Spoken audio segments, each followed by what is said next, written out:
Deixo aqui a vocês, a doutora Ivaldo. Boa tarde a todos. Boa tarde. Eu queria agradecer primeiramente o convite da Prefeitura Municipal e ao acolhimento da Câmara de Vereadores, através do seu presidente, e aos senhores. Meu nome é Valdo Elias Pena Gavazza, eu sou juiz de direito titular da Vara de Execuções Criminais de Juiz de Fora, designado pelo Tribunal de Justiça, ainda sem tempo definido, para responder pela comarca de Rio Preto. Eu acredito que nós teremos uma convivência longa, porque na política, na atual situação do Poder Judiciário no Estado de Minas Gerais, há muitas comarcas com volume de serviço muito superior a Rio Preto, que precisa de um juiz, a gente fala titular, um juiz em que tem efetivamente a competência exclusiva daquela comarca. E como a dotação orçamentária hoje não permite, nessa crise econômica que o país enfrenta, a contratação de juízes para que todas as comarcas tenham um juiz efetivo. Então, os juízes que têm o serviço regular nas comarcas próximas auxiliam as comarcas de menor movimento. E é por essa razão que o Tribunal de Justiça me designou para Rio Preto. Sou magistrado há 20 anos, apesar de ser juiz da Vara de Execução Penal apenas há 1 ano e meio, quase 2 anos, eu fui juiz de vara de família durante 8 anos. Então, o assunto que nós vamos abordar é um assunto que me é muito caro e muito próximo, que é a atuação da comunidade no auxílio do Poder Judiciário na implementação dessas políticas públicas protetivas. Vai ser um bate-papo informal, nós vamos falar das nossas realidades, vamos tentar abordar o que é a nossa perspectiva de atuação dos conselhos, e eu quero um foco principal no Conselho Tutelar, os Conselhos de Proteção e Defesa de Criança e Adolescente, e no Conselho de Defesa e Proteção da Família, e especialmente no âmbito da mulher. Perfeito? Muito bem. Nós havíamos conversado anteriormente. Criar conselho é muito fácil. Agrupa-se a sociedade civil organizada, a Câmara de Vereadores, com o prefeito, associação disso, associação daquilo, escolhe-se alguns membros, às vezes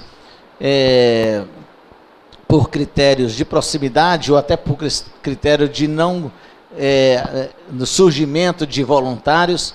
E aí criam-se os conselhos. E os conselhos acabam sendo mais uma folha de papel com alguém cumprindo um cargo público ou alguém se envaidecendo por pertencer a alguma, abre aspas, instituição de natureza pública. Isso não nos interessa. Isso não nos interessa.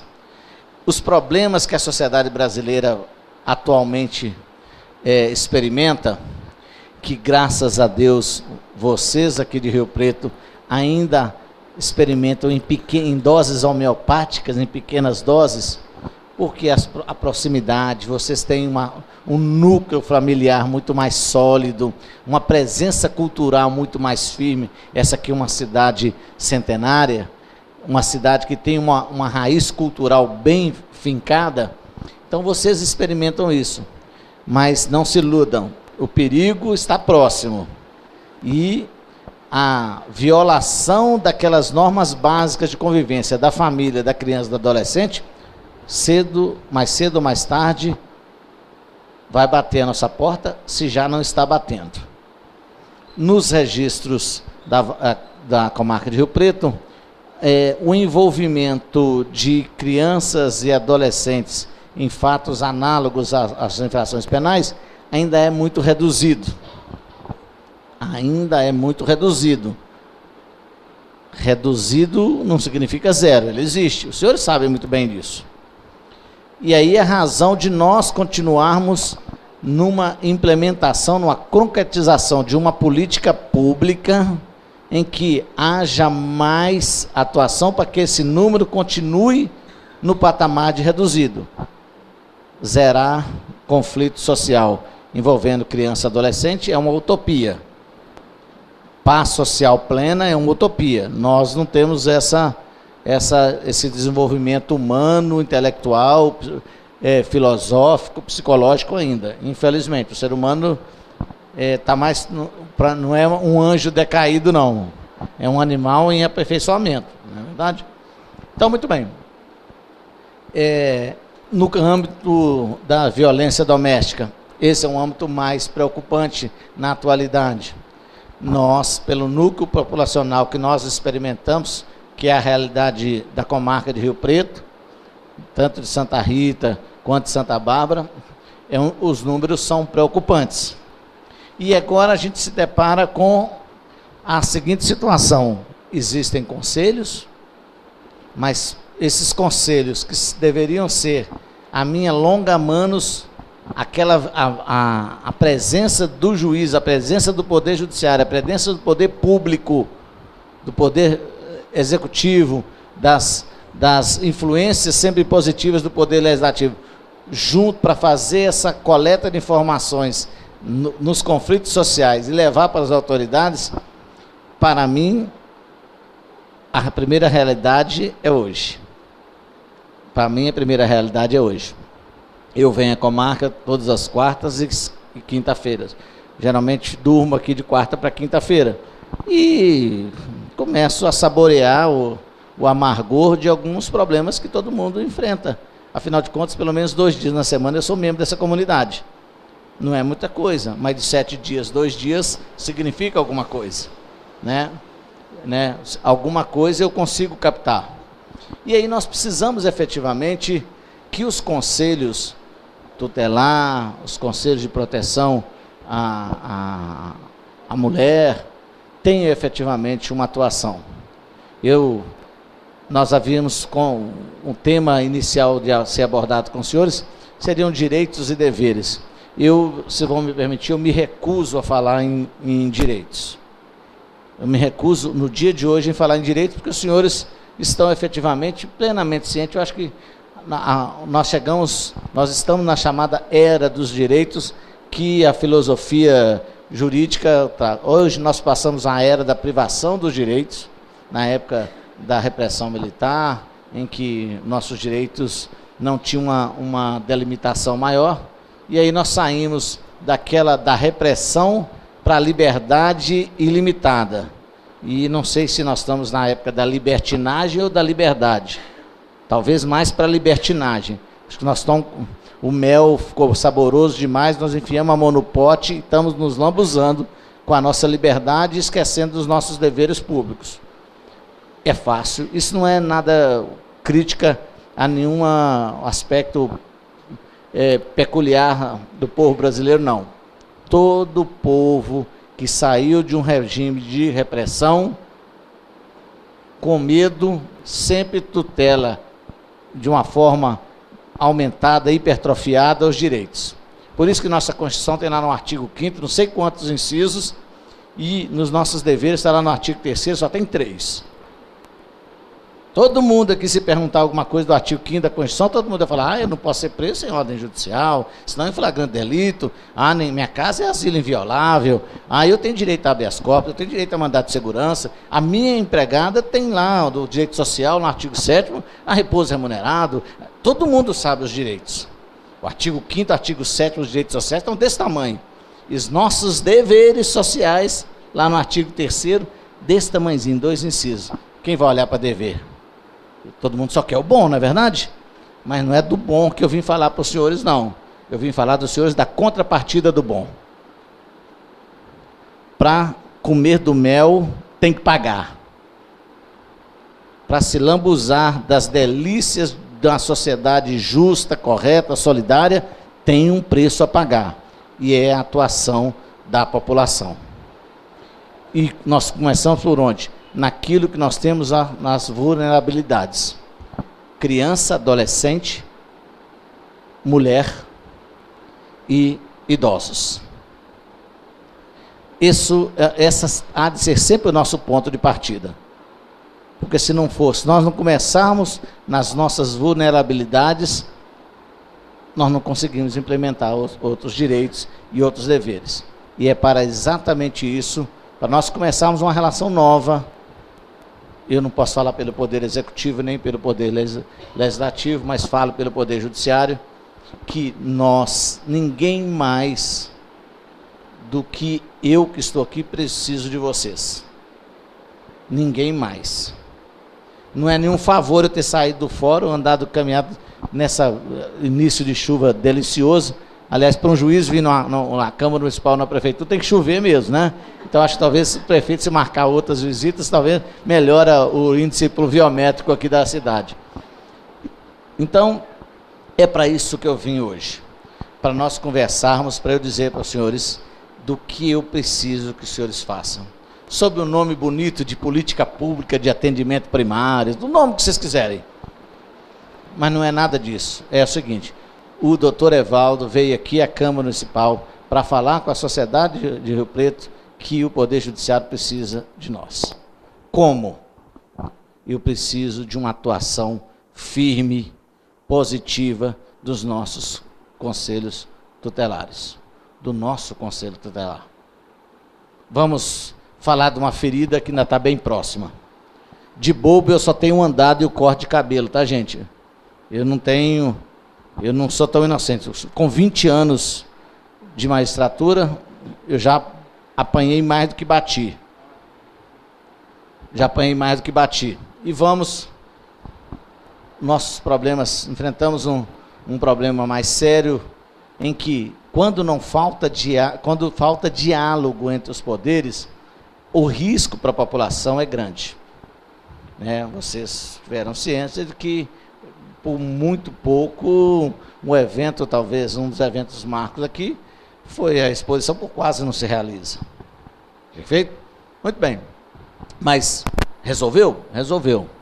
Mas depois de solucionados os entraves burocráticos, nós tivemos alguns problemas, e eu sei. Sei que menor de 14 anos estava 1, 2 horas da manhã, 3 horas da manhã, lá no parque de exposição, andando para a rua fora. Ah, doutor Evaldo, mas meu filho educa do jeito que eu quiser, dentro da sua casa. No espaço público, não. No espaço público, você educa seu filho dentro da sua casa. A norma de comportamento social nós somos as autoridades públicas que estabelecem. Se o povo de Rio Preto entende que um menor de 14 anos pode ficar na rua 2, 3 horas da manhã, eu vou dizer para o senhor o seguinte, eu não penso assim não, nós vamos ter problema. Nós vamos ter problema. Eu não educo meus filhos dessa forma, não.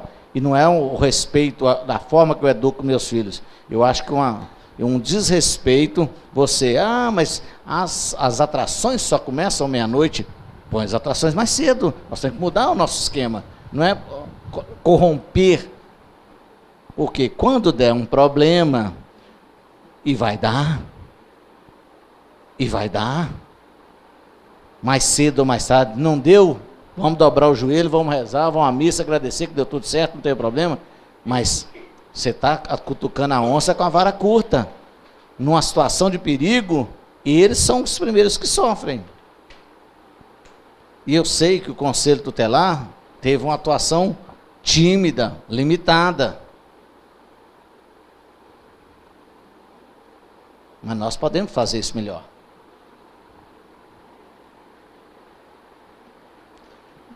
Eu fico atento às coisas. O comando da Polícia Militar Regional me é muito próximo de Juiz de Fora. Eu sou magistrado titular de uma vara de execução penal que tem 2.500 presos. Então, a proximidade das forças públicas de segurança com o juiz da vara de execução penal é muito grande. Então, nós precisamos tomar uma atitude. Nós precisamos fazer com que as nossas crianças e nossos adolescentes sejam efetivamente cumpridos. Como? Primeiro, não os colocando em situação de risco. Não falo mais de alguém maior de 16 anos, não falo isso mais. Porque a pessoa com 16 anos pode eleger um presidente da República, ele pode se alistar como eleitor. É facultativo, mas ele pode.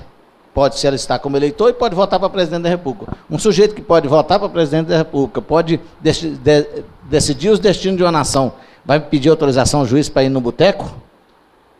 Eu não me desço a tanto.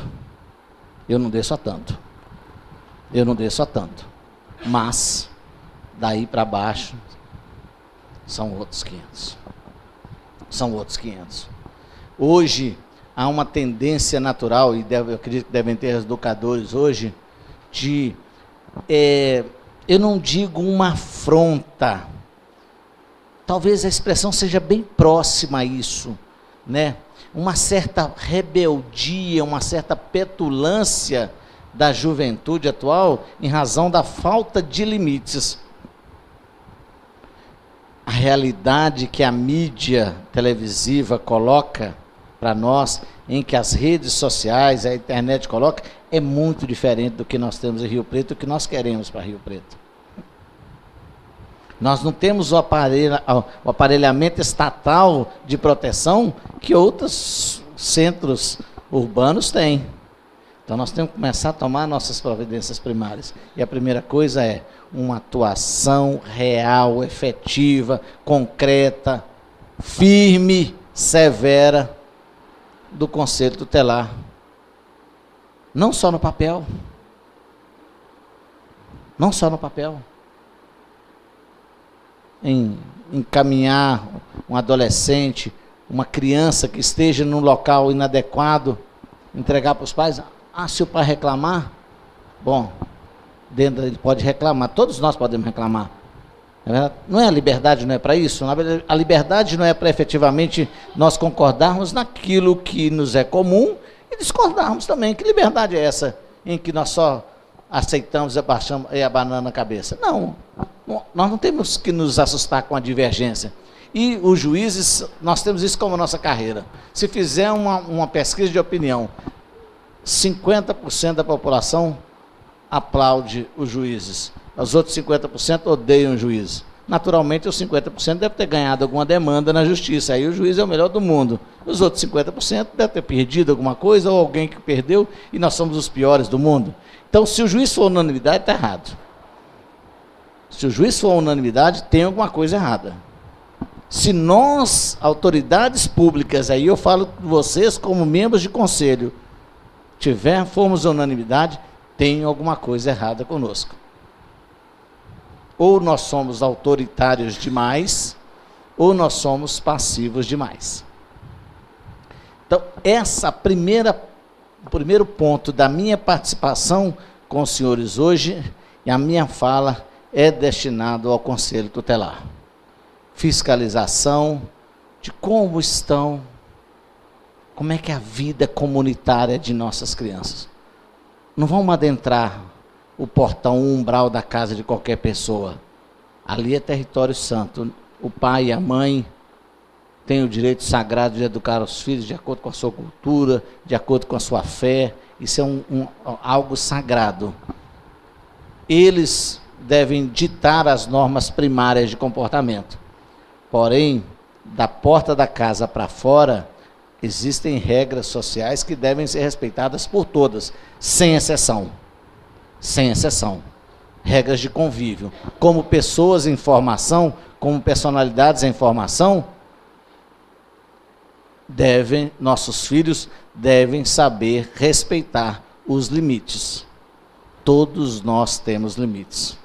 E quem já está na casa dos 50, eu acredito que a maioria de nós aqui esteja, né? Quem tem mais de 50 geralmente tem mais passado do que futuro, o que é filosoficamente uma lástima, a gente acaba esquecendo isso.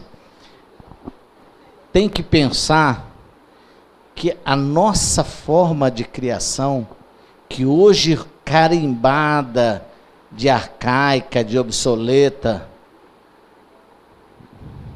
de careta e outras, não é decaída, não. Esse modelo novo de liberdade sem limites que a sociedade impõe não deu certo. E esse filme não é novo, não, gente. Esse filme é antigo.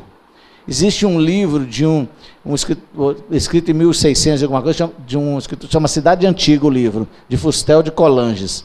Ele fala como é que era a sociedade primitiva nos grandes centros, na Roma Antiga, na Grécia Antiga, em que eles passaram por uma época igualzinha a essa que nós passamos, em que todo mundo podia tudo e ninguém tinha obrigação de nada. O Império Romano ruiu. A Grécia, nós visitamos hoje, isso aqui é ruína. Então esse modelinho essa turma que é muito moderninha de ocasião, isso não serve para nós não, sabe por que que é? Porque as unidades prisionais estão lotadas de adolescentes que começam primariamente desrespeitando os preceitos primários da norma, que é não aquelas coisas básicas de frequência a determinados locais, aquelas limitações. Agora é censura. Limitação, agora tem outro rótulo, é censura. Não, censura não pode. Tudo pode? Tudo pode? Então nós temos que o Conselho Tutelar, com a participação ativa, e aí tem o apoio pleno do Poder Judiciário, ter uma atuação, é lógico que nós precisamos expandir para as outras cidades que compõem a comarca, para ter uma fiscalização efetiva. Nós temos casos graves de violação de direito de criança e adolescente aqui, em outras cidades, que não podem ficar, que devem ficar restritos ao âmbito familiar, para não causar maior degradação pública e tudo, mas que não podem passar despercebidos da população. Se nós pegarmos o Estatuto da Criança e do Adolescente, lá está escrito no artigo 4º, é dever da família, da sociedade e do Estado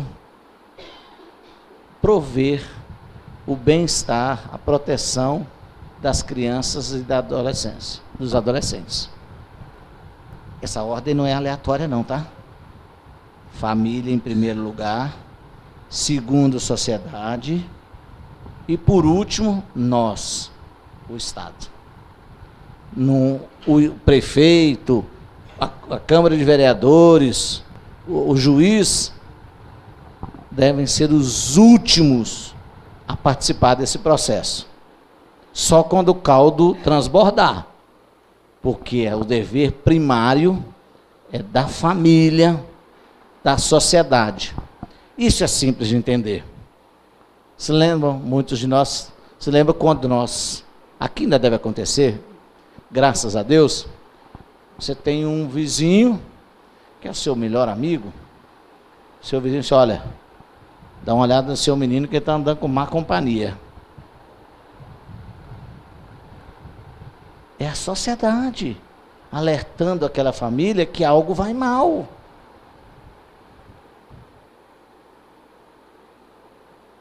A família não detecta uma situação de perigo.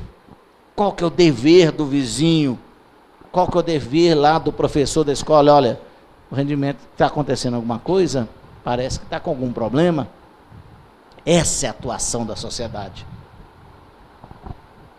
Isso no cristianismo tem um nome, e é bonito toda a vida isso. É a correção fraterna. Há pouco tempo o padre falou sobre isso aqui na missa.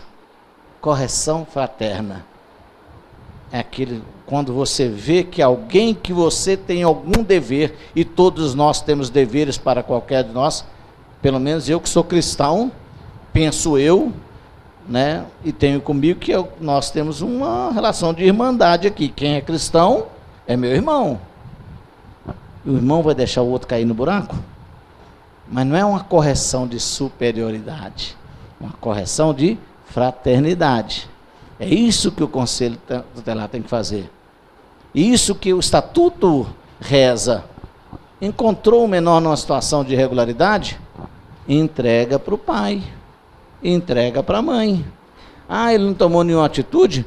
Não tem problema, você fez a sua parte. Lembra da fraternidade no dever de correção? Também no cristianismo é assim. As raízes cristãs estão nas nossas leis. Se vocês casarem que o padre diz nas homilias, nas leituras, nas liturgias, vocês vão ver que muito daqueles conceitos estão enraizados nas nossas leis. Nós somos de uma descendência cristã, essencialmente. Com todas as... Temos algumas influências de outras religiões nós cristãs? Temos, mas o cristianismo está penetrado na nossa legislação. Ah, não funcionou? Aí nós vamos fazer o quê? Chamar as autoridades para tomar alguma atitude. Esse dever de correção inicial é do Conselho Tutelar. Então, o Conselho Tutelar precisa ter uma atuação mais firme. Senão, não vale a pena desempenhar um munus, um cargo público, se você não honra o cargo que ocupa.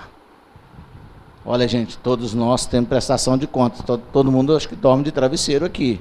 E tem um determinado momento da nossa vida que a gente tem que fazer uma prestação de contazinha, uma contabilidadezinha do que eu recebi do meu crédito, mas o débito também está lá.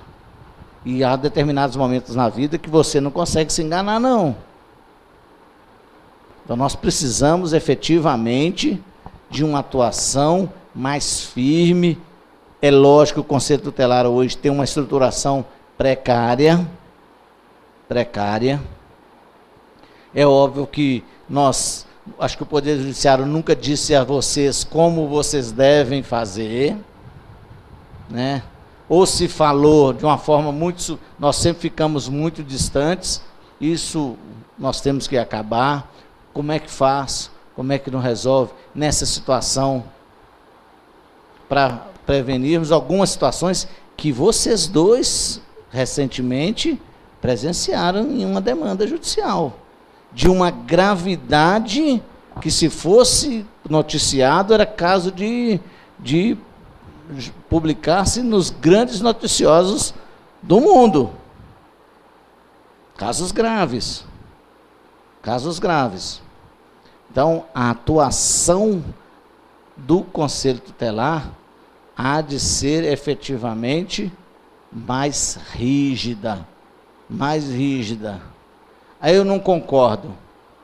A maneira de discordar de uma política pública com relação ao poder executivo é, na hora da eleição do novo prefeito, escolher outro.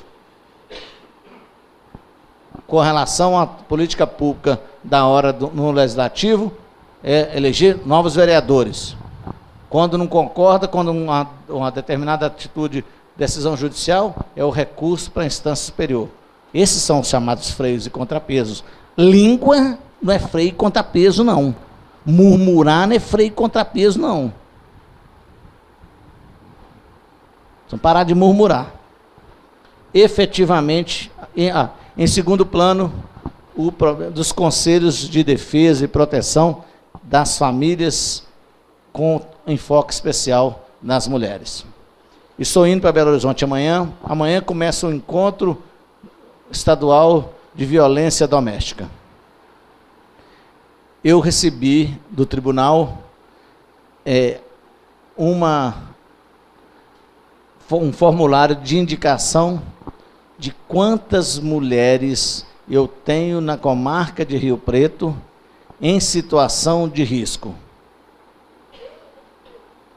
Eu não sei.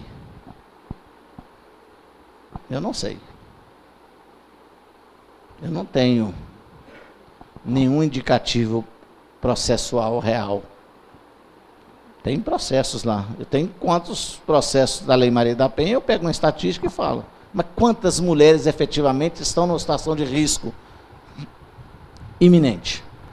Eu não tenho esse número. Eu não tenho.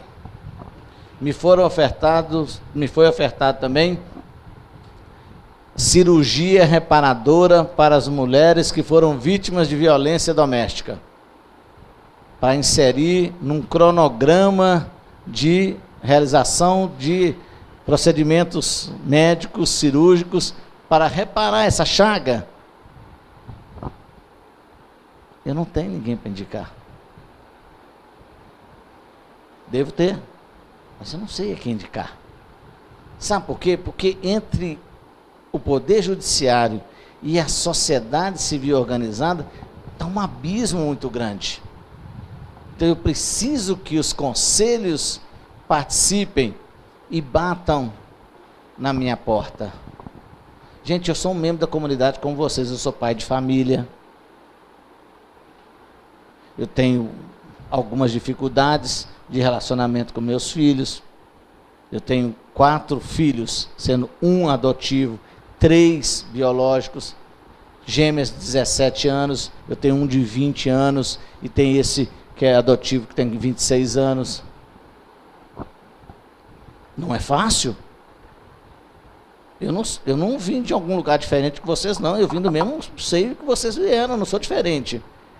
E nós precisamos, aquela figura do juiz distante, sem comunicação, isso não pode existir na sociedade atual.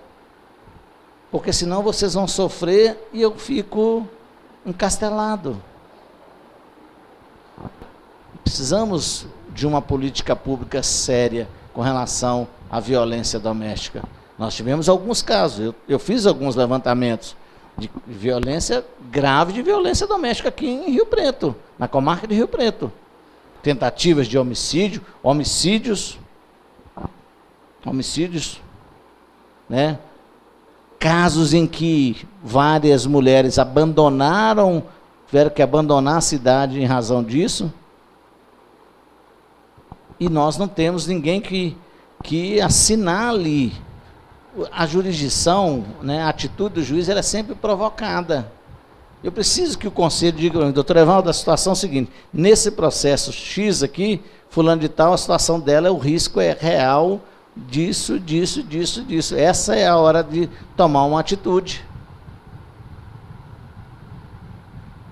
Senão, depois que o leite derramou, não adianta nós termos isso. E não pensem os senhores que essa ofensa é uma ofensa pura e exclusiva, um problema puro e exclusivo daquela família, não. É sua também.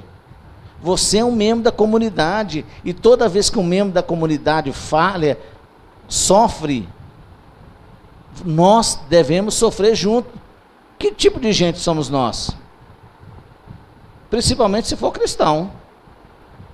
Principalmente se for cristão. Que não se importa com os outros. Como nós vamos fazer isso? Como está estruturado hoje na comarca de Rio Preto, especificamente no município de Rio Preto? Como estão estruturados esses conselhos? O que pode ser feito para reestruturá-los? Qual a política pública que nós vamos desenvolver para que esses fatos fiquem naquele patamar mínimo de tolerância? Conflitos vão acontecer. É nossa condição humana. Mas eles não podem superar aquele mínimo de paz social que todos nós desejamos, precisamos, e que vocês aqui em Rio Preto ainda têm a graça e a bênção de conseguir. Mas se nós não começarmos a agir agora, dentro de pouco tempo, digo aos senhores que eu não poderei dizer a mesma coisa. Precisamos nos reunir, precisamos nos aproximar, o Poder Legislativo, o Poder Executivo, com as limitações orçamentárias que o tempo atual impõe. É uma realidade. Nós vivemos uma época de crise em que todos nós, todas as autoridades constituídas, temos algum problema de estrutura. Temos problema no legislativo, temos problema no executivo, temos problema no judiciário. Essa é uma realidade. Sempre tivemos. Agora a barriga está doendo mais porque falta o pão. Mas nós somos o espelho da sociedade. As autoridades são o espelho da sociedade. Não tem aquele ditado que, lógico, não vai se aplicar. Não tem um negócio, cada povo tem o rei que merece? Não tem isso? Isso é secular, né? Isso é secular. Vamos fazer diferente para que nós possamos merecer alguma coisa diferente? A situação aqui é uma situação controlada. Mas nós precisamos instituir uma política pública que hoje, que me desculpem a franqueza, nós só temos aqui no papel. Posso falar de cadeira que, infelizmente, eu não conheço nenhum dos senhores pelo primeiro nome. Nenhum dos senhores pelo primeiro nome. Nenhum. E eu estou em desvantagem, porque vocês me conhecem, pelo menos pelo primeiro e pelo último nome. Então, eu estou numa situação de... Estou vulnerável perante os senhores. Mas nós precisamos fazer alguma coisa. Se for para preencher cargo, tem um escritor, para mim o maior escritor de língua portuguesa de todos os tempos, Antônio Vieira, quem é católico, padre Antônio Vieira, que ele fala o seguinte: o grande problema é quando o pretendente procura o cargo. É o cargo que tem que procurar o pretendente. A chamada vocação. A vocação é aquele imã natural, divino, que aquela função procura a pessoa e a pessoa não consegue resistir. Isso é um vínculo psicológico divino, uma ligação espiritual diferente, que faz com que a pessoa saia daquela situação de marasmo, que nós efetivamente estamos. E eu me incluo nisso, como membro do Poder Judiciário. Eu me incluo nisso. Mas eu preciso que na segunda-feira, na terça-feira, na sexta-feira, no sábado e no domingo, alguém seja os meus olhos aqui na comunidade. Eu já tenho a Polícia Militar, que é meu braço. Eu já tenho a Polícia Civil, que é uma parte do meu braço. Mas e a sociedade que vivencia os problemas no dia a dia? Vocês conhecem o seu vizinho. Vocês conhecem onde estão as situações de perigo. O que nós vamos fazer a partir de hoje? Como nós vamos nos posicionar, nos organizar a partir de hoje, para que nós tenhamos, na próxima festa do ano que vem, uma atração em que você possa levar seu filho de 14 anos, 10 horas da noite. Ou é o cantor que eu pago que tem que ditar a hora que ele vai cantar para mim? Não está uma coisa errada? Eu contrato você... Você faz o quê, meu compadre? Me desculpe. Ele é professor. Você imagina que você fosse professor e contratasse para uma aula particular. Aí, não, é uma aula particular, você vai dar a hora que você quiser. Não, não é assim não, hein? A aula particular é quando eu necessito. Senão eu vou procurar outro que possa atender os meus horários. Aí eu coloco um show 2 horas da manhã, aí eu chego, eu recebo um telefone da autoridade, mas doutor, isso é uma festa da família, o cantor só vai cantar 1 hora da manhã. Só, infelizmente, se eu não ver, se eu tivesse aí, se eu ver alguém, você vai ter problema. O problema é você, não sou eu. O problema é você que contrata alguém para cantar 1 hora da manhã. Não sou eu que falo que 1 hora da manhã não é lugar de pessoa de 14 anos ficar na rua. Esse problema não é meu. Ou filhos de vocês, ao contrário do que eu vejo por aí, e ao contrário do que sugere a pedagogia, ou filhos de vocês têm liberdade de ficar 2, 3 horas da manhã na rua, de 14 anos. Se isso for o padrão diferente de Rio Preto, eu me calo e aí deixo o pau quebrar. Mas depois não batam as portas do Poder Judiciário, só doutor, meu filho foi agredido 2 horas da manhã, 3 horas da manhã, tem 14 anos de idade. Fala, minha senhora, mas está querendo o quê? Por que se coloca vigia de noite e não coloca de dia? É porque tem algum problema à noite. Então o problema é só para os outros, o seu filho não, então o seu filho pode. Não, ele é cabeça boa. Que menino de 14 anos tem cabeça boa? Que menino de 14 anos tem cabeça boa? Onde a bananeira, igual bananeira, onde o vento soprar ele vai? Quem gosta de menino de cabeça boa, que acha que tem cabeça boa, é traficante de droga que está aí. É o comerciante que quer vender bebida, ele quer ganhar dinheiro. Isso é padrão ético de uma sociedade? Vender uma bebida para um sujeito de 14 anos? Que dinheiro é esse? Que você vai viver disso? Que tipo de gente você é? Nós que temos que implementar essa política pública.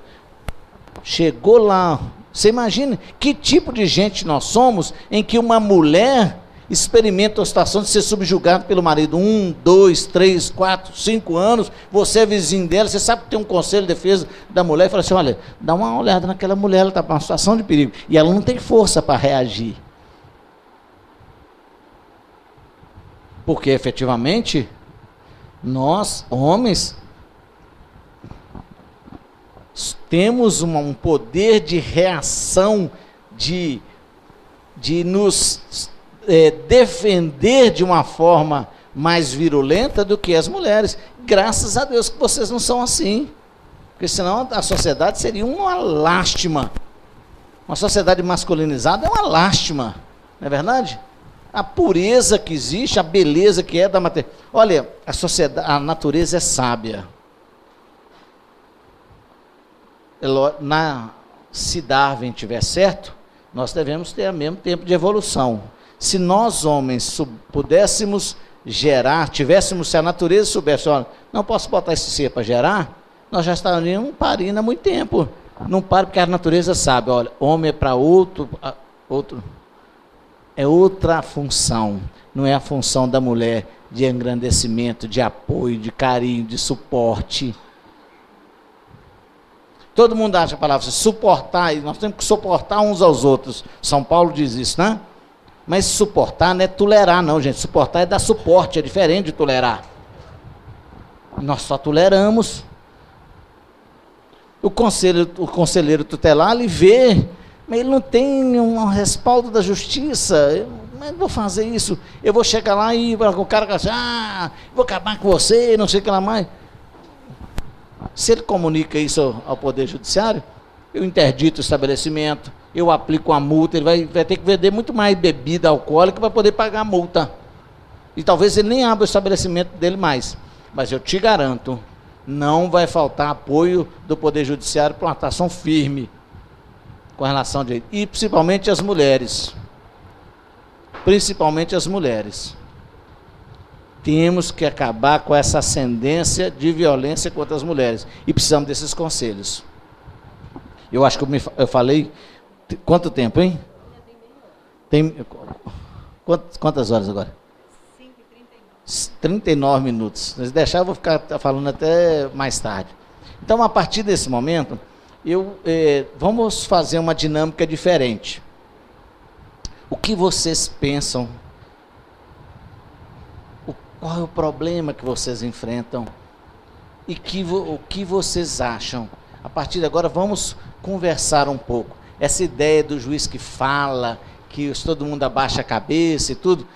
E agora nós vamos mudar essa rotina. Eu vou deixar a palavra franca e aí nós vamos prosear um pouco. Eu sou mineiro da Gema. Vocês são mais cariocas do que mineiro, a maioria de vocês aqui, né? Então talvez eu tenha uma formação diferente, porque lá na minha região central de Minas, lá o caldo, assim, o tempero tem que penetrar, sabe? A gente espera a poeira sentar, o caldo engrossar, o assodamento no enfrentamento dos problemas nunca traz uma boa solução.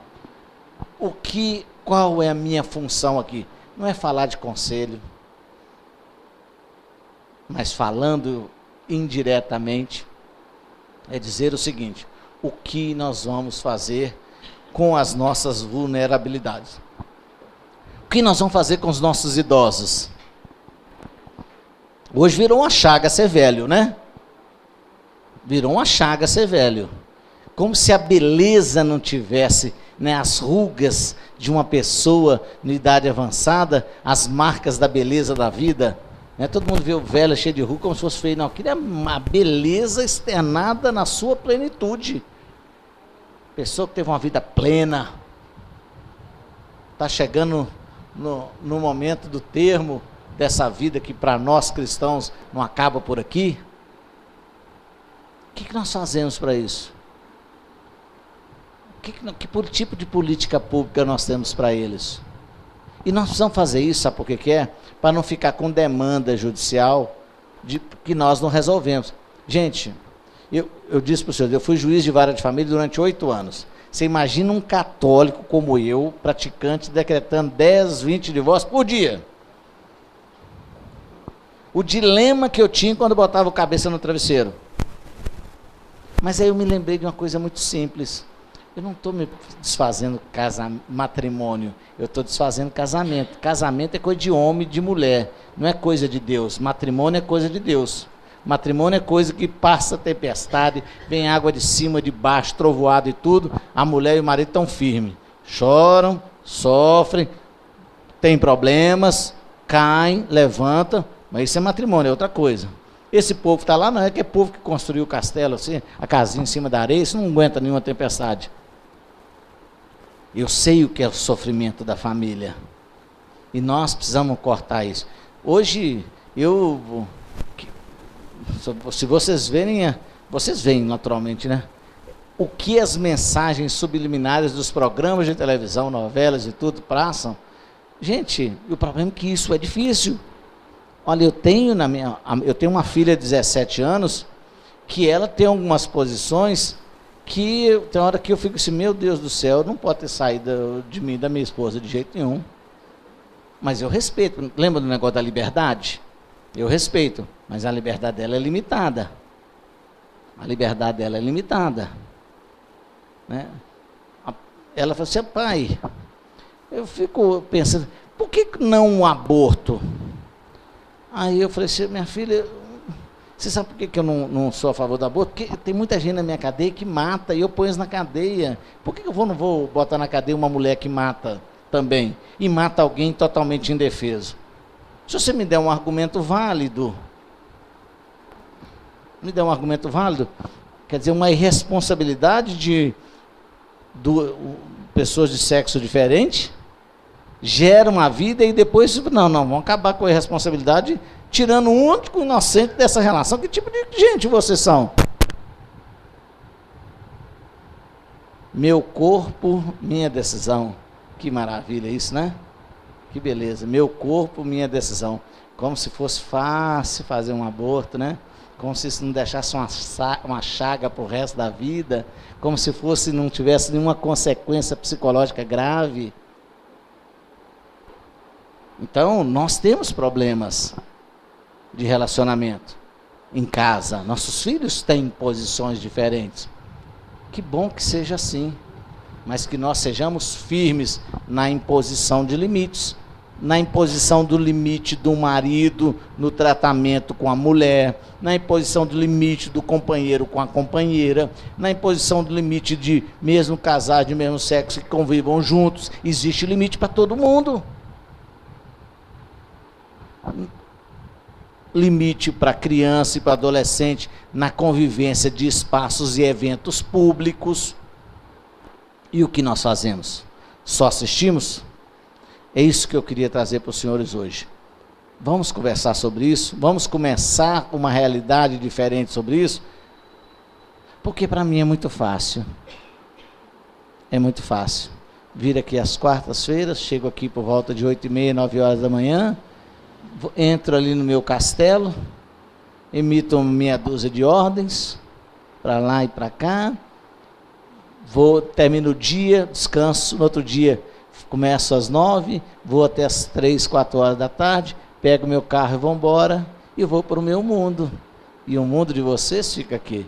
O meu mundo passa a ser o fórum, o restaurante, algumas pequenas caminhadas que eu faço quando eu estou meio com a cabeça meio quente, o apartamento onde eu durmo, o restaurante onde eu tomo minha refeição, o quarto onde eu durmo, fora, e vamos embora.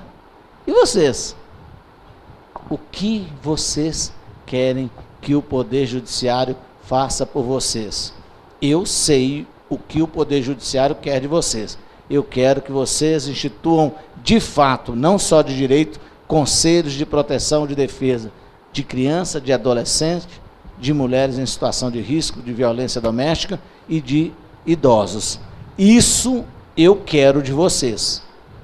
Isso eu quero. Eu estendo a mão do Poder Judiciário para vocês, para dar o suporte jurídico, a proteção legal que vocês precisem, contra quem estiver contrário a isso. Eu preciso de vocês. Eu termino a minha fala repetindo o início dela.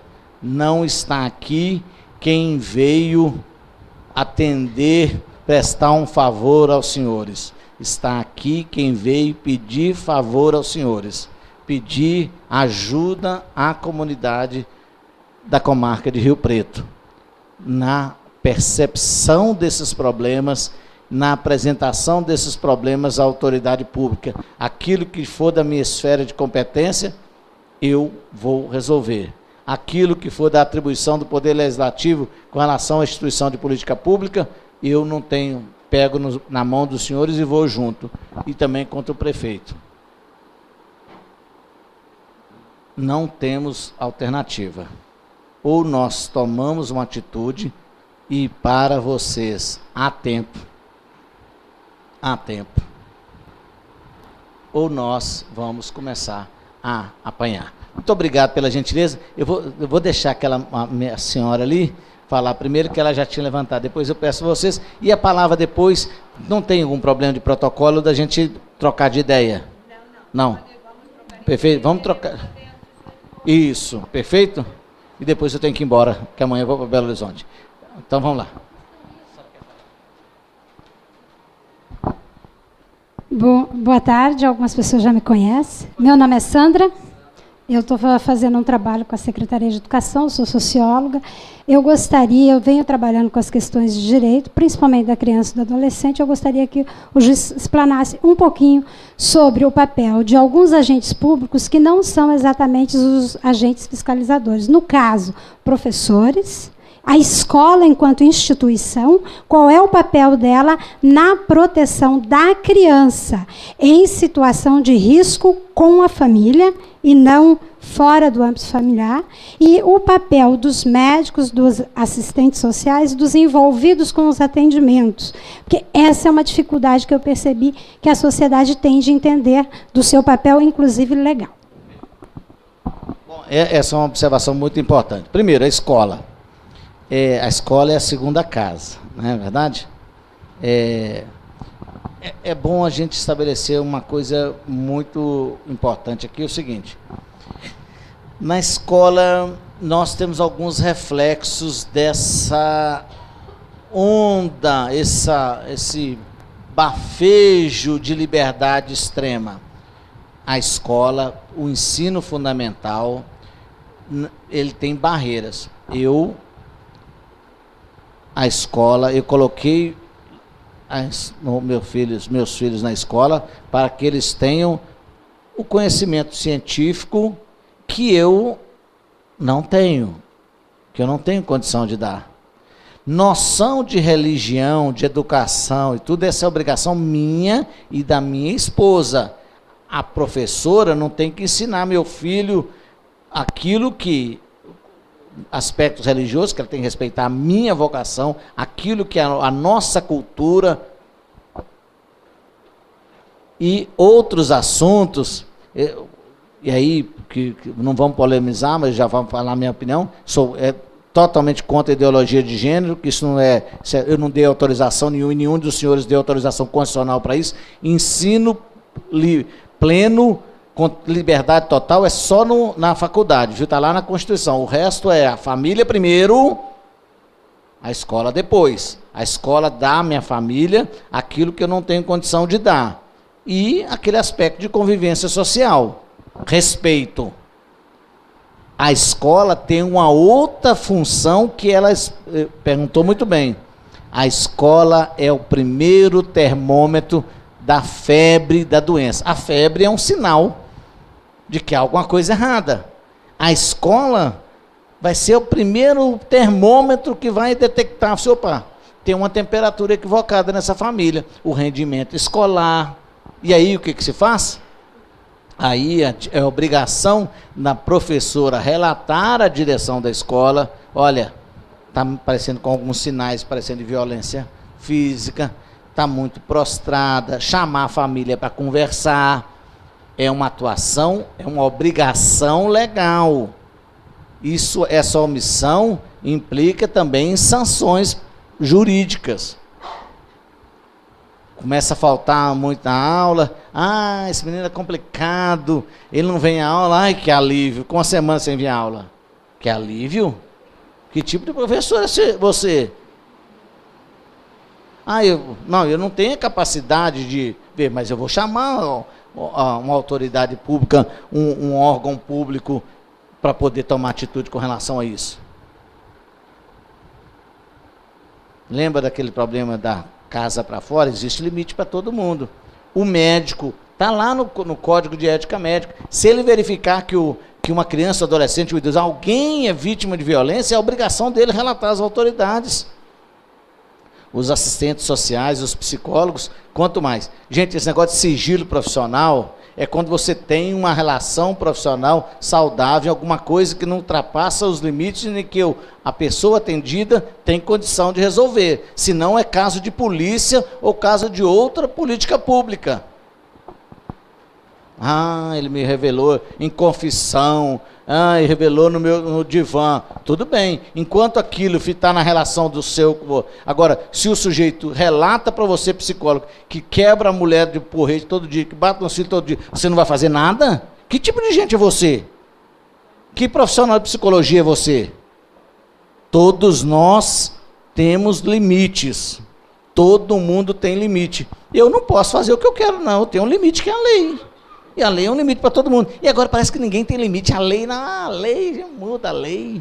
Não muda a lei, não. A lei tem um parâmetro que é muito bom. Até as leis ruins são boas. Sabe o que é? Se ela é ruim para você, é ruim para mim. É ruim para todo mundo. Então, injusta ela não pode ser. Injusta é quando ela é ruim para um e bom para o outro.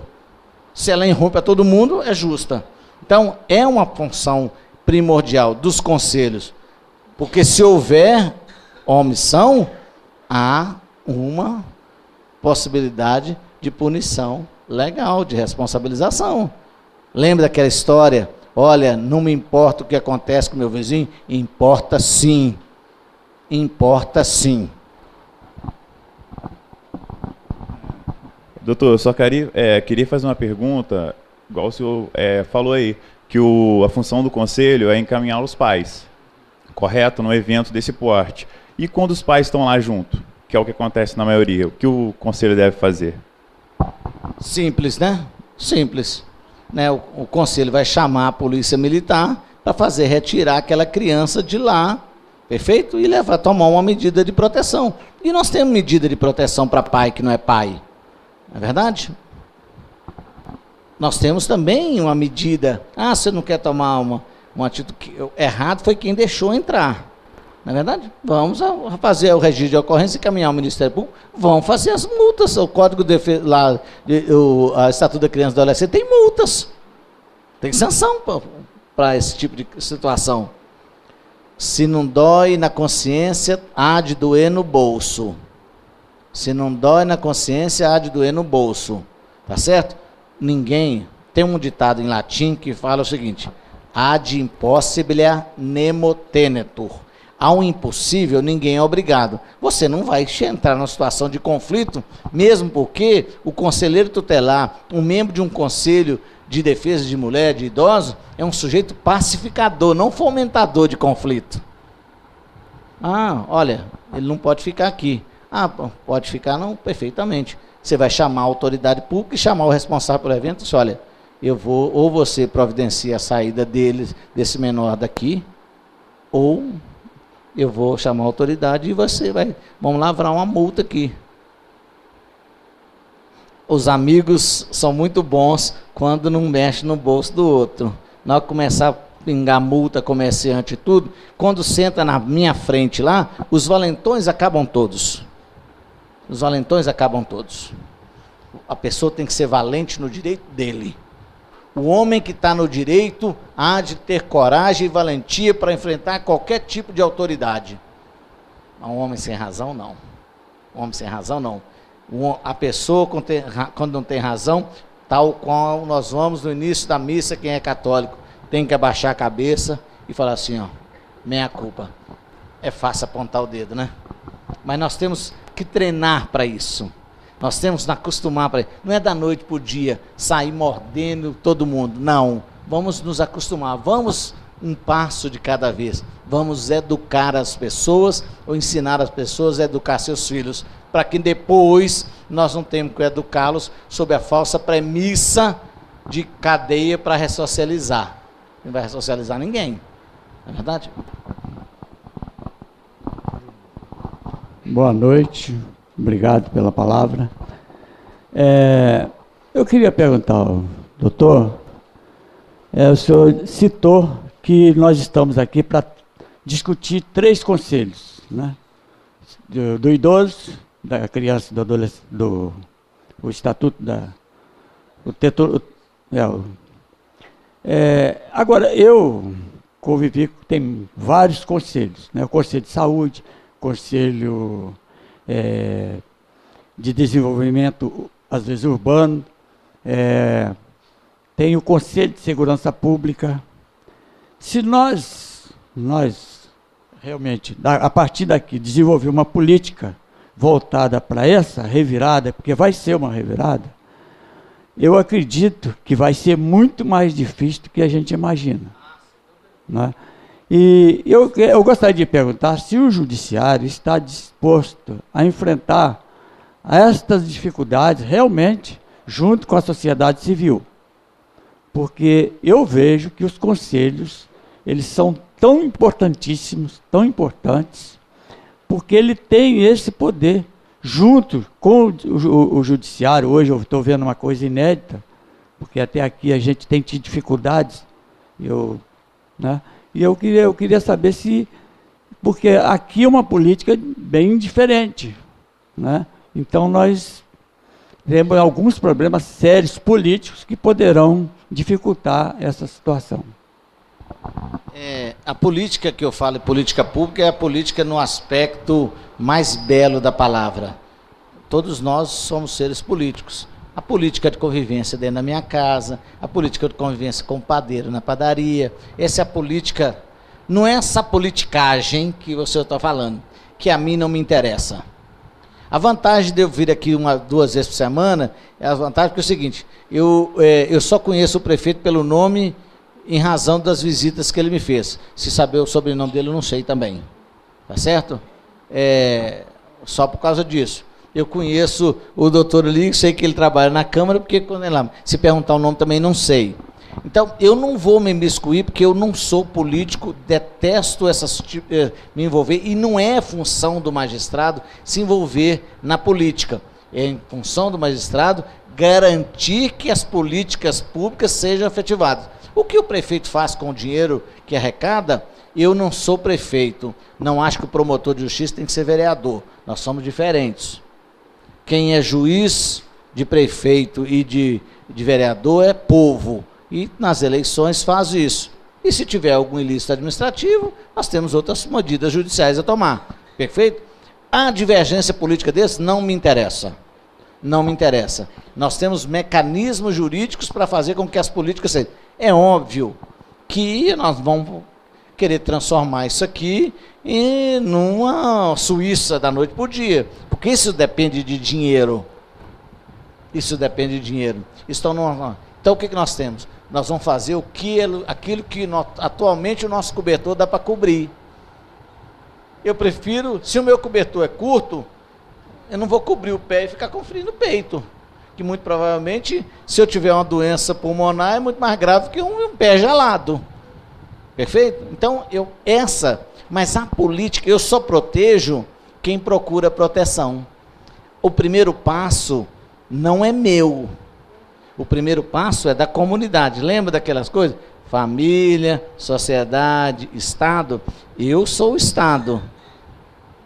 A sociedade e as famílias são vocês. Quando vocês procuram a proteção do Estado, nós não podemos negar. Agora, eu não vou me excluir em decisões de cunho político. Não me interessa. Vamos usar um exemplo simples e próximo. Estava fora do Brasil até o dia 18 de setembro. Quando eu chego, abro minha caixa de e-mail, tem lá, problemas em Rio Preto. Problemas com a exposição de Rio Preto. Minhas férias foram até o dia 19 de setembro. Então, antes de 19 de setembro, eu não tinha jurisdição aqui. Era o meu colega, que era o meu juiz substituto. Perfeito? Então, se caísse eu tivesse aqui um terremoto, um vulcão aqui dentro, até o dia 19 não era problema meu, porque eu não tinha jurisdição. A jurisdição estava destinada ao colega que estava me substituindo na sede. A partir do dia 20, não, a situação era minha. E aí, o chifre tem que pegar o boi, para o chifre é o dono dele, não é verdade? Então, muito bem. O que está acontecendo? Não faço a mínima ideia, não me importa saber o que aconteceu. Eu só peguei o telefone, ligo para o comandante do Corpo de Bombeiro, me fala, o que está acontecendo em Rio Preto? Eu só quero saber o seguinte, existe um risco mínimo para o povo com relação à exposição? Não, não tem não, doutor. Põe isso no papel? Ponho. Então, o que garante a segurança de um evento não é um alvará da prefeitura, que apesar de é necessário, mas se não tiver sanções administrativas, interdições, o que for, mas o que garante a segurança de um povo não é um documento público, é a presença do extintor de incêndio, da sinalização de emergência e tudo. Se essa é a realidade, pouco me importa de quem venha. Então, eu não vou me envolver nisso. Primeiro, eu não tenho nenhuma aptidão para isso. Segundo, eu não me interesso por isso. Eu não sou eleitor de Rio Preto, eu sou eleitor de Juiz de Fora. Então vocês escolhem o que é melhor para vocês. O que eu tenho garantido aos senhores é liberdade plena de escolha, liberdade plena de consecução das políticas públicas que foram prometidas e que a lei escolhe. Essa é a realidade. Mas o primeiro passo é vocês. O que eu estou fazendo é estender na mão. O que vai colocar na mão são os senhores, não sou eu. Família, sociedade, Estado. Não Estado, sociedade e família. Eu sou o último na cadeia, não o primeiro. Se os senhores depositarem a confiança plena em mim, vocês estão em maus lençóis. E eu deposito a confiança na família, depois na sociedade. E depois eu seguro meu taco. Alguém pediu? Acho que você primeiro, depois... Doutor, eu quero muito agradecer do nosso lado, do Conselho Tutelar, mas eu quero então fazer um convite ao senhor. Eu, em 2004, foi o primeiro regresso meu ao primeiro Conselho Tutelar de Rio Preto. Retornei o ano passado e hoje, gente, estou avisando a sociedade, estou entregando o cargo. Já entreguei a presidente do Conselho. O seguinte, o que eu percebi na minha volta ao Conselho Tutelar o ano passado foi as portas fechadas do Poder Judiciário. Porque, deixa eu explicar, a Marília, na minha época, que eu fui conselheira, era ela secretária de Educação. O que mais importa para mim é a educação. O que nós fazíamos naquela época? Quando teve o primeiro conselho em Rio Preto, funcionava dentro do fórum a sala do conselho, a sala do promotor e a sala da juíza. Nós ficávamos à mercê, quer dizer, nós estávamos disponíveis ao Poder Judiciário e o Poder Judiciário a nós. E nós éramos envolvidos, eu principalmente, a Marília deve lembrar disso várias vezes. O que eu fazia? Era a maior alegria das crianças, das escolas de Rio Preto, era eu colocar os alunos de todos dentro daquele fórum. E colocava, lembra, Marília? O promotor fazia cada palestras lindas. Nós não tínhamos esse problema que nós temos em Rio Preto hoje. Quando era uma vez por mês, ou 2 vezes por mês, a juíza reunia os pais desses alunos. Quer dizer, era um trabalho nosso de conscientização do poder legislativo, do poder executivo e do poder judiciário. Hoje não. Hoje nós somos limitados. Se eu precisar falar com você, escreve um papelzinho, porque o juiz não vai te atender, não. Entendeu o nosso lado? Quando nós recebemos nós recebemos 7h30 da noite, eu não pude, em hipótese alguma, mandar para o senhor uma resposta do Conselho Tutelar. Nós somos 2 contra 4.000 festeiros dentro de uma festa. E quem somos nós? Entendeu? É uma dificuldade. Então, o que eu faço um convite ao senhor é isso. Venha participar, principalmente, da área de educação de Rio Preto. Infelizmente, nesse ponto, eu vou continuar devendo vocês. Primeiro, eu não tenho essa disponibilidade de tempo. Eu dedico 2 dias a Rio Preto e é um sacrifício enorme. Só porque a vara de execução penal é uma vara 100% digital, eu não tenho papel na vara de execução penal, apesar de ter 4.000 processos, lá não tem papel, é tudo virtual. Por isso que eu consigo vir para cá. Eu não consigo, assim, exemplo, eu não tenho tempo. Eu consigo almoçar de Rio Preto de 11h30 até meio-dia e meio. É o tempo dele, porque eu não tenho tempo para fazer isso. Então, esse tipo de... É lógico que ir uma vez por mês, em uma escola, fazer uma palestra, num evento, isso não tem nenhuma dificuldade de nós agendarmos, não tem nenhum problema isso. Eu não consigo, eu fui juiz numa comarca logo no início da minha carreira, em que havia o costume, toda sexta-feira, as escolas irem para frente do fórum para os alunos cantarem o hino nacional. Era uma maravilha. Mas eu não tinha tempo, a comarca tinha 4.000 processos, como é que eu ia fazer? Ouvir o hino nacional ou despachar? Ouvir o nacional ou fazer audiência? Então, assim, hoje eu não consigo. Tomara a Deus que dentro de pouco tempo o tribunal consiga um recurso orçamentário para ter um juiz titular aqui. Aí sim, um juiz morando na comarca, a situação é outra. Porque aqui, se eu fosse juiz exclusivamente aqui, não teria problema não. A gente fazer isso. Hoje não é possível. Nós precisamos conciliar a atuação jurisdicional com a atuação preventiva da comunidade. Isso é possível? É. Não se preocupe não, com relação da festa de Rio Preto, a diferença nossa foi só de horas, que eu recebi o processo às 2h da tarde. Né? Diz que quem decide na hora é juiz de futebol. Eu quase fui juiz de futebol, porque eu tive 2 horas para poder decidir. Então não é fácil. Mas nós vamos devagar.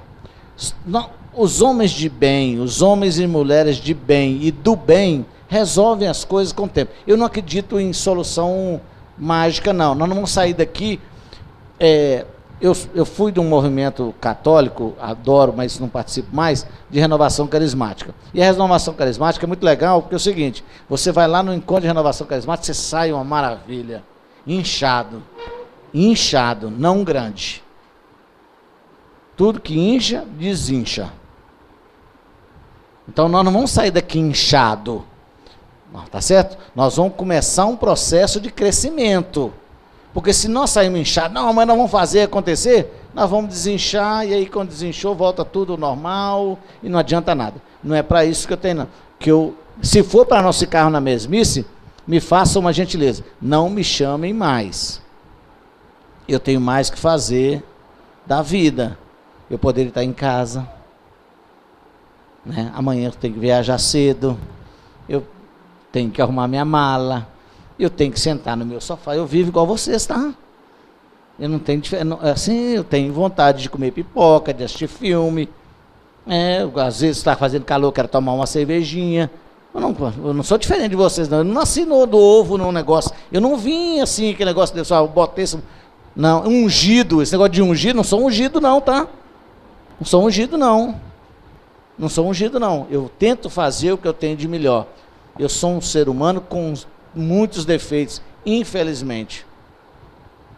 Quem dera Deus pudesse pegar um pouquinho da virtude de cada um de vocês e eu pudesse assimilar. Mas eu não tenho esse dom. Eu não tenho isso.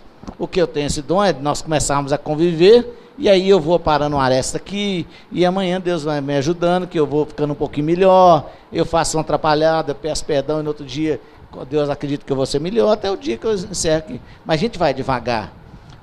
No meu gabinete não existe isso. Não existe hoje no fórum ninguém que vá lá. O pessoal da Polícia Militar sabe, na verdade eu passo ali, entro lá dentro dos locais. Não existe isso. Eu vou à padaria ali, não conheço mais ninguém, mas eu converso com todo mundo. Não existe isso. Agora, Não dá um passo. Eu tenho a palavrinha não. O grande problema nosso hoje é a palavra não. As pessoas dizem sim demais. Que mal é. Imagina essa senhora, nós conhecemos uma senhora belíssima, chega aqui, doutor Evaldo, achei o senhor bacana demais e tudo. Aí eu vim aqui porque eu queria que o senhor desse uma olhada, uma preferência nesse meu processo. Eu vou falar com ela, não. A senhora não tem esse direito de me pedir isso. A palavra não em latim, ela é perfeita. N-O-N, é não de frente para trás, de trás para frente, então não tem segunda interpretação. Porque às vezes a gente diz sim, querendo dizer não. Não, pode deixar que eu vou olhar para a senhora depois, não vou olhar nada. Não. Tá certo? Podemos encerrar com a secretária de Educação aqui, e aí vocês vão me desculpar, aí depois o pessoal da casa. Alguns 2 minutos, para a gente... e a gente vamos conversar primeiro, depois eu me disperso. É porque à frente das escolas a gente percebe, é o reflexo dos problemas familiares, vamos dizer assim. E muitas vezes em função dos muitos sims que os pais estão dizendo hoje. Inclusive, quando eu gostei muito da fala, quero parabenizá-lo na fala e convidá-lo para estar na escola conosco, porque eu acho que a ponte para essa mudança de comportamento das famílias, a escola seria muito importante. Porque quando eu ouvi muita reclamação, absurdo, proibir 14 anos na festa, não sei o quê, a gente começa a achar o errado natural. Achar que uma criança de 14 anos pode estar às 2 horas da manhã na festa, na rua, como a gente vê. Nas festas rurais, a gente vê bebês em carrinho, que às vezes um frio. A gente começa a achar o errado natural. Então, a gente está precisando essa mudança de postura na sociedade. Eu acho que o primeiro passo seria na escola, e nós vamos ganhar muito. Esses problemas de evasão que a gente vê, pouco aproveitamento, aí você às vezes pergunta à criança, o que você está dormindo, por que não está prestando atenção? Estava vendo um filme até 2 horas da manhã, ou meu pai estava numa festa até tantas horas. Então, realmente, nós estamos precisando parar e resgatar. Realmente, é o que o senhor falou no início aí. O mel, ele é bom, se lambuza, né? Está precisando dos nãos. Hoje é verdade, nós precisamos educar os pais. É o seguinte, não preocupe, olha, vou fazer um alerta aqui. Se você não educar seu filho, o mundo educa. Se você não adota seu filho, você não cuida do seu filho, lá fora o traficante adota ele lá. O exemplo, né? O exemplo. Eu tinha eu vou dar alguns exemplos. Eu tinha uma empregada que trabalhou comigo 14 anos. Ela saiu de casa porque ela foi para se casar. Eu tenho horror do marido dela, naturalmente, né? Perdi a mulher que era uma companheira lá. E era o seguinte, eu era professor de faculdade, fui professor universitário 12 anos, aí os meninos chegaram, pai, posso esperar você chegar na faculdade para dormir? Aí eu falei assim, pode. Aí ela falou, não pode não, porque não é você amanhã que vai colocar ele cedo para poder acordar para ir para a escola, não é você amanhã que vai fazer isso para poder ela fazer o dever de casa. A minha empregada botava limite na minha paternidade. Quando eu e minha esposa viajávamos, deixava com ela, estava tudo tranquilo. O perigo é quando ela viajava e deixava os meninos comigo e com a minha esposa. Então, tem alguns conceitos. Eu sou amigo da minha filha, eu sou amigo do meu filho. Eu não sou amigo de nenhum dos meus filhos. A amizade é uma diminuição da minha condição de paternidade. Eu sou pai dos meus filhos. É uma coisa... Abaixo de Deus não tem ninguém acima de mim. Ninguém próximo de mim. Eu não sou amigo do meu filho, não. Eu sou pai dele, é muito mais. Amesquinhar minha função de pai, não. Eu sou amigo, não. Eu sou não. Sou pai dele. Sou muito mais do que amigo. Sou muito mais do que amigo. Na hora que a giripoca piar, eu estou do lado dele. Mas na hora de reprimir, também eu estou do lado dele. Nós precisamos efetivamente fazer isso. Palestras com os pais. Gente, pelo amor de Deus. Mas meu filho estava na escola que não podia usar boné. Aí um dia, uma reunião de pais, faça-me o favor. Estava no regulamento da escola, faça-me o favor. Aí eu virei para a diretora e disse, se você não consegue fazer cumprir o regulamento dessa escola, eu vou tirar meu filho da escola. Que tipo de escola é essa que tem regra e não é cumprida? Que tipo de gente nós somos? Em que o sujeito, na minha casa, ele dita a regra. É óbvio que as regras de convivência, elas podem ser aprimoradas. Mas quem dita a regra é o pai e a mãe. John Locke, um dos maiores filósofos que já existiu na humanidade, falava o seguinte: quando é que a gente alcança a maioridade? Quando você consegue sobreviver à sua própria custa. Aí sim você tem liberdade plena. Enquanto você vive às custas alheias, você não tem liberdade plena, não. Que história é essa aí? Que história é essa? Peraí, você quer ter liberdade plena, mas quer comer às minhas custas? Isso não é conservadorismo, não. Estou dizendo o seguinte, vamos debater? Vamos debater as regras. Vamos conversar as regras de casa. Às vezes eu sou rigoroso demais. Pai, a sociedade não é mais assim. Pai, às vezes as festas... Eu tenho filha de 17 anos. Lá em casa tinha uma regra. Pai, não dá porque as festas começam às 11 horas. As festas começam, então tá bom. Que dia que tem festa que você quer ir? Dia tal. Então, no dia tal e no dia tal, você tem permissão de ficar até mais tarde. Nos outros dias, não. Nos outros dias, não. Ah, isso é um absurdo. Meu filho chegou e disse: pai, eu posso fazer uma tatuagem? Pode. Enquanto eu estiver vivo, pode fazer depois que eu morrer? Pode. Aí, não, estou brincando, meu filho. Se você precisar do meu dinheiro para você fazer uma tatuagem, você não terá esse dinheiro. Não tem nada a ver com a tatuagem. Só acho que você é muito jovem e depois você vai fazer uma tatuagem horrorosa, aí ninguém vai saber se aquilo é uma nuvem, se é um pão de queijo, se é uma rosa, se é o que é. Então é o seguinte, não tem nada contra, mas eu não faria. E eu não vou pagar para fazer uma coisa que eu não gosto. Então, o dia que você tiver seu dinheiro, você faz tatuagem com seu dinheiro. Se você quer investir a fundo perdido, faça com seu recurso, não com o meu. Como você não tem recurso nenhum, você não vai fazer. São coisas assim. Ah, doutor Evaldo, muito radical. Não é nada de radicalismo. Estou dizendo o seguinte, isso é só exemplos de brincadeira. Lógico que eu estou fazendo uma brincadeira com os senhores. Para dizer o seguinte, regra tem para tudo. Regra tem para tudo. Nós podemos fazer tudo? Não. Só pode fazer tudo aquela música do Raul Seixas, né? Que é a Sociedade Alternativa. Só na música que nós podemos fazer tudo. Gente, vamos crescer, ué. Vamos viver como gente decente. Vamos parar de ficar olhando utopia, achando que a vida dos outros é melhor. Achando que a vida na novela é realidade. Não é realidade nada, não. As pessoas morrem por causa disso. Os filhos estão indo para a droga porque você, pai, não quer cumprir a sua função. Que você quer ficar bonitinho, quer ir para a festa e deixar seu filho. Você quer ter liberdade, pai e mãe, eu não. Quando nasceu meu primeiro filho, eu e minha mulher abdicamos de nossos projetos pessoais. As minhas filhas estão com 17 anos. Se entrar na faculdade daqui uns 8 anos, sair todo mundo, aí sim, a partir de agora eu vou bater no ombro deles, ó, bye bye, so long, very well, voltei a ser namorado. Aí eu e minha mulher vamos fazer o que a gente quiser da vida. Mas então não tenha filho.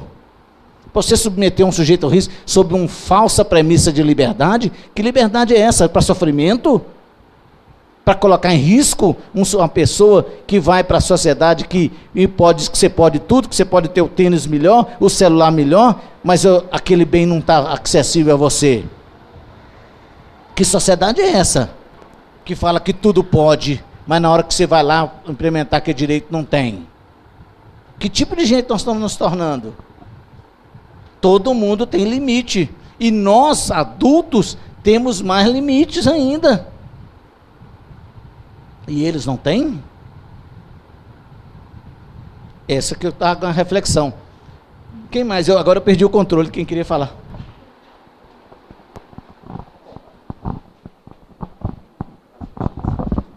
Doutor Evaldo, primeiro parabéns por você estar aqui, né? Acho de grande importância. E os conselhos, a gente estava até conversando dentro, o conselho ele tem que ser um braço da sociedade que vai nos trazer, né, aos poderes, né, os seus direitos, mas principalmente tem os deveres da sociedade. Porque a sociedade brasileira, num todo, ela aprendeu a responsabilizar os poderes, né? É culpa do executivo, é culpa do legislativo, é culpa do judiciário, mas ele não está ocupando o espaço devido, deixa que os outros ocupem o espaço deles na sociedade.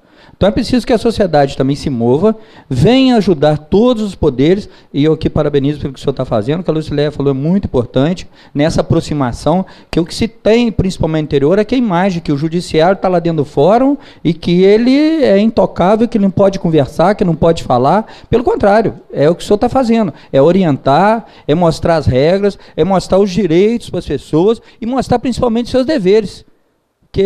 Nós tivemos um fato da exposição que nós fomos responsabilizados por muitas pessoas por não poderem na exposição levar os teus filhos. Né?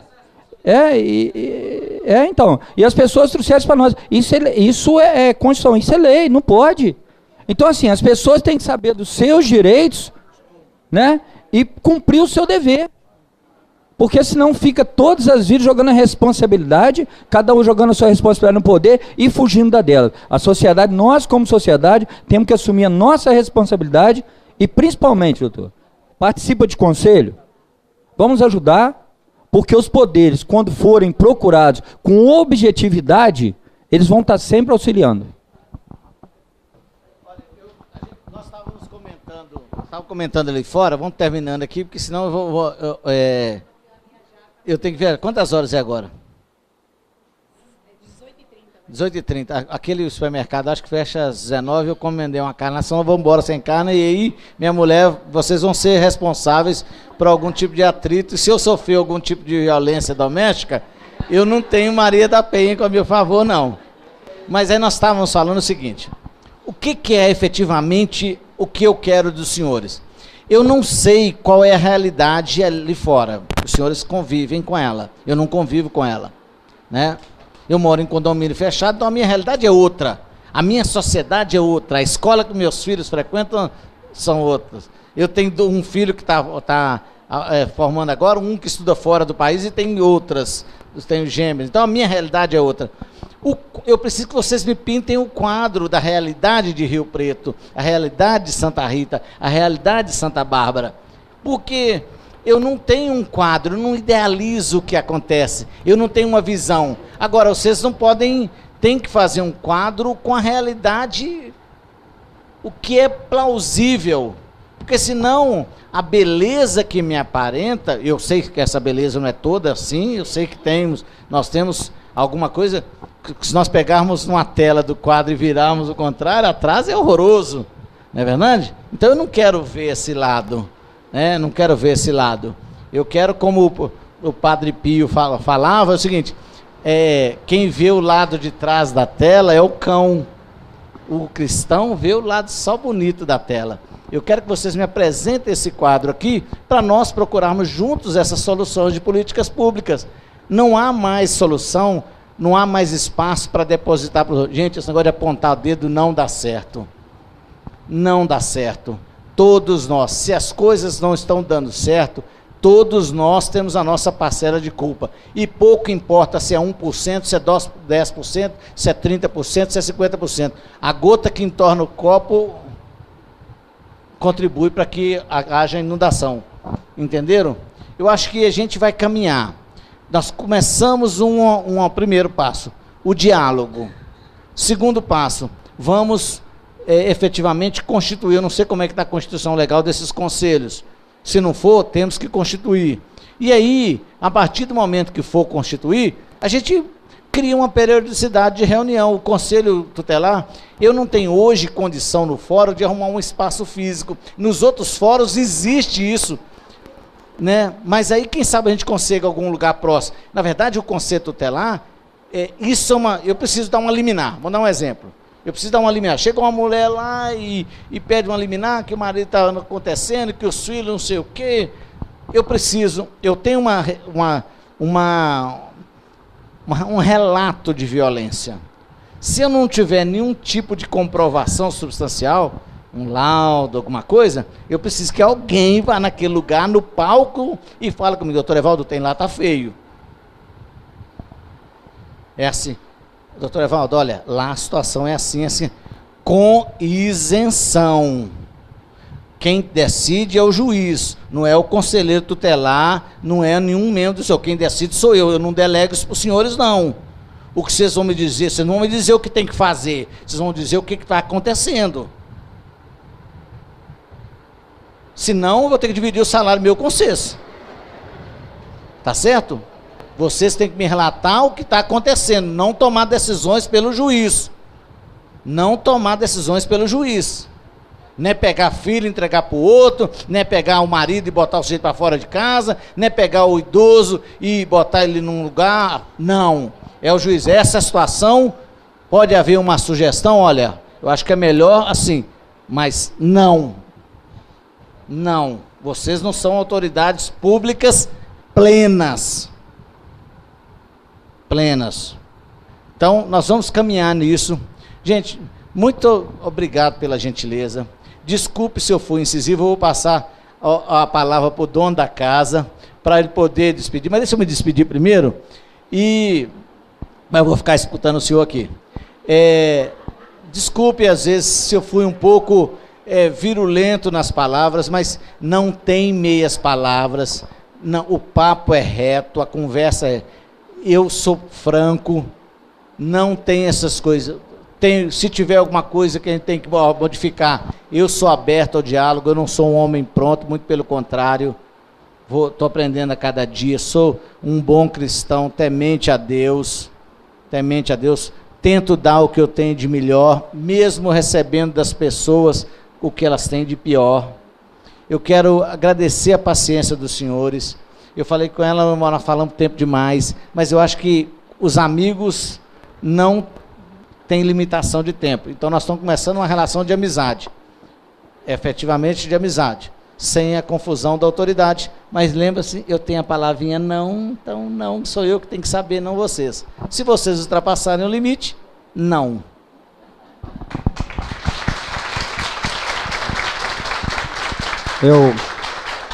Eu gostaria de dizer muitas coisas nesse momento, mas respeitando o seu tempo, né?